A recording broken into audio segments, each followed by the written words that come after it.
باسکەی ئەکات ڕۆبەڕووی باسکەی ئاسۆ بوویەوە ئەکات دووەم یاریخۆی ئەنجامدا لە یاری یەکەم براوە بوو. ئاسۆژ یەکەم یاری بوو لە پاڵەوانێتەکە چونکە یاری یەکەم چاوەڕوان بوو. بۆی ئەوەی یانی ئاسۆ بە تەواوی پێکهاتەی تیپی لاوان بەشداری کردبوو بۆیە لە بەرامبەر ئەکات تووشی شکستات بە ئەنجامێکی دوویەندا.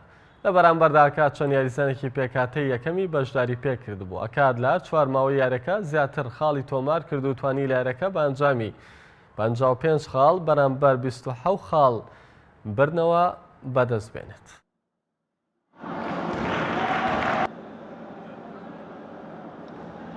یاریمان بردەوە لەگەر نادی ئاسۆ بۆ کە نقطەکانش دیارە 55 بە 27 خاڵمان بردمانەوە. ئینشاڵڵا ئامازمانەوەی هەر بەردەوام بین هەرەوەها ئینشاڵڵا پلەیەکەم بەدەست بینی. تیپی ئاسۆ لەگەڵ تیپی ئەکا دیاریمان کرد ئەوە بەداخۆ زۆر شێوە بووین دیار بووکەوان زۆر مختەقەدی بووم لە چاومانەوە بەس هێشتانش ئەم یانانەوە ئەم دەورانە زۆر خۆشن و زۆر باشن بۆ پێشکەوتنی یاریزان و پێشکەوتنی کەشەبوونی یاریزانی ئەم وڵاتە و بەڕاستی وەکو لای هەمووان ئاشکرایە هەمان ئامانجی خولەکە کە خولی لاوان بوو بە ئیسا پێشتر ینی ناموێت لە ئەهمیەتی بتۆلەکە کەمکەمەوە دەستخۆشی لە یەکێت توی باسکەی لقی هەولێر دەکەم بەڕاستی دەستیان خۆشی بۆ چالاکەن هیوادارم بەردەوام بن هیوادارم دانەبرن و دیسان بەڵام وەکو ئامانجی خۆمان ئەمەکو یانی ئاسۆ لە سەرەتاوە بریانماندا بە تیپی لاوان بەشداری بکەین هەرچەندە لەوشمان هەبوو تیپی چەند یاریزانێکی گەورە بەشداری بکەین بەڵام ئێمە هەروەکو چەند جاریش باسم کردووە